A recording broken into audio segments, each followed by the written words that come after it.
अस्सलाम वालेकुम रहमतुल्लाहि वबरकातुहू। क्लास 9th फेडरल बोर्ड नई किताब 2024 का सबक है नामदेव माली और इसकी मश्क की सवालात आपके सामने मौजूद हैं। पहले पैराग्राफ दिया गया है, आपने इस पैराग्राफ को अच्छी तरह पढ़ना है और उसके बाद सवाल है इक़्तिबास पढ़कर शफ़ाअल मलिक मरहूम की शख्सियत के जो नुमाया ख़ुसूसियात वो बयान करनी है। आपने उसकी शख्सियत के बारे में आपकी क्या राय है उसको बयान कीजिए। हकीम साहब तबीयत बचपन से शौक़ थी, तालीम हासिल करने का शौक़ था। हकीम अब्दुल मजीद ख़ान जैसे बाकमाल की सोबत मुयस्सर आए और ज़बान और मुहावरे की तहक़ीक़ का खुदादाद और ज़ौक़ था, जिसकी वजह से अल्फाज की तज़कीर और तानीस वो सारा कुछ लिखा हुआ है, आपका ये देख लीजिए। और उसके बाद सवाल नंबर 2 है, सबक नामदेव माली पढ़ने के बाद इंसानी किरदार के मुतालिक बयान किए गए ख़यालात और रवैयों का आपस में तल्लुक़ समझते हुए अपनी राय को जमात के दीगर साथियों के सामने पेश कीजिए। इसका थोड़ा सा हवाला दिया गया, फिर खाका निगारी, बस इसको एक दफ़ा पढ़ लीजिए, इसकी ज़्यादा ज़रूरत नहीं अभी, जब बोर्ड का मॉडल पेपर आएगा तो फिर देख लीजिएगा। उसके बाद है अपने किसी गहरे दोस्त की आदात, अतवार, मशागिल, ज़ाती पसंद के मतलब आपने खाका लिखना है। ये खाका एक नमूने के तौर पर दिया गया है दोस्त के बारे में, आप इसको एक दफ़ा पढ़ लीजिए। तो उम्मीद है आप तो फिर किसी भी दोस्त के बारे में उसकी आदात, उसके मशागिल, ज़ाती पसंद नापसंद कर कर उसकी शख्सियत का खाका जो है ना आप संजीदा व फ़क़ाह अंदाज़ से तहरीर कर सकेंगे। उसके बाद सवाल नंबर जो 4 है वो वाहिद जमा और जमा मुकस्सर और जमा सालिम और जमा है। इनकी डेफिनेशन दी गई है, ये आसान है, आप इसको एक दफ़ा देख लीजिए। तो आगे जमा की सूरतें भी दी गई हैं, उसको भी आप देख लीजिए। तो मेरा नहीं ख्याल कि आपको ये मुश्किल लगेगा, इंशाल्लाह ताला इसमें आपको आसानी आएगी और आसानी के साथ ये समझ आ जाएगा।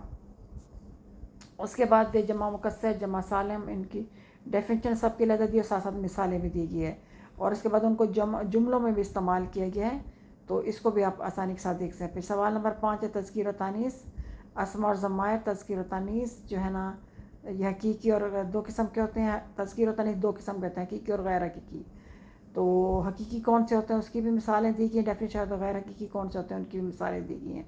फिर उसके बाद जो है ना वो जमा बनाई गई है और मुझे बताया गया मुज़क्कर मुअन्नस, ये भी जुमले आप इसको आसानी से देख के आसानी कर सकते हैं। उसके बाद मकोला ज़रबुल मिसाल और मुहावरा रोज़मर्रा की डेफिनेशन आपके सामने मौजूद है। इसको भी आप जो है ना वो मुश्किल नहीं है, एक दफ़ा पढ़ेंगे तो आपको इंशाल्लाह ताला ये समझ आ जाएगी कि इसमें क्या तारीफ़ बयान की गई है। उसके बाद अगला सवाल नंबर 7 है, कोई इतना ख़ास इंपॉर्टेंट नहीं है, बहुत से अल्फाज जो आपके किताब में इस्तेमाल है उन्होंने कहा उसको अच्छी तरह पढ़ने और उनको आपने समझना है कि इनके मीनिंग क्या है। उसके बाद दर्ज सवालात के जवाबात हैं आपके नामदेव माली से कि खाका निगाह के ख्याल में नेकी कब तक नेकी रहती है।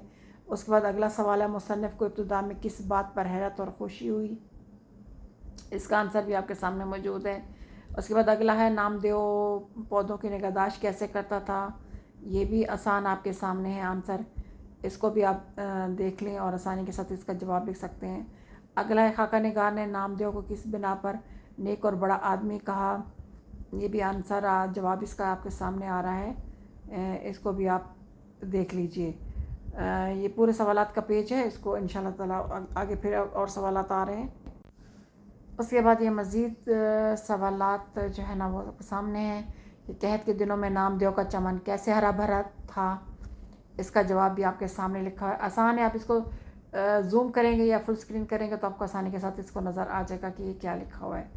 और उसके बाद नामदेव की मौत किस तरह वाक़ई हुई, ये भी इसका जवाब आपके सामने, जो सारे किताब से लिए गए तो आपको कोई मुश्किल पेश नहीं आएगी। उसके बाद है डॉक्टर सैयद सिराज हसन के किन औसाफ के बायस तमाम नामदेव के कदरदान थे, या कि क्वेश्चन मार्क आना चाहिए, तो यानी क्या खूबियाँ थी नामदेव की जिससे सिराजुल हसन उसकी तारीफ़ करते थे। फिर अगर नामदेव पानी की किल्लत के ज़माने में चमन को कैसे शादाब रखता था, ये भी इसका सामने आपके सामने इसका आंसर है, इसको आप देख लें।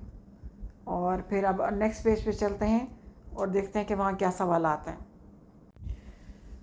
अब अगले सफ़े पे आके सवाल है नामदेव माली ने नाम लेने से क्यों इनकार किया। फिर अगला लोग बच्चों के इलाज के लिए नामदेव के पास क्यों आते थे। फिर अगला है नामदेव की मौत का सबब क्या था।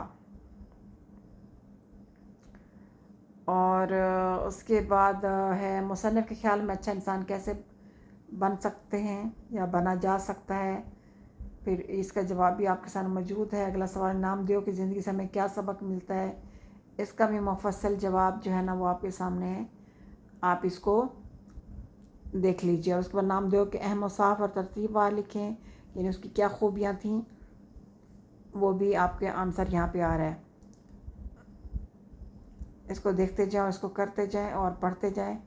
ایک دفعہ آپ نے سبق پڑھا ہوا تو آپ کو جواب دینے میں کوئی مشکل پیش نہیں آئے گی انشاءاللہ تعالیٰ۔ تمام سوالات کے جوابات آپ کی کتاب سے ہی لیے گئے ہیں۔ اس کے بعد یہ MCQs ہیں، اس کے آنسر نیچے دیے گئے ہیں، آپ وہاں سے دیکھ سکتے ہیں۔ اس کے بعد اس سبق کا خلاصہ ہے، خلاصے کے بعد اس کا مرکزی خیال ہے، اس مرکزی خیال کو بھی آپ دیکھ لیجئے۔ امید ہے آپ کو یہ سبق اچھی طرح سمجھ آ گیا ہوگا۔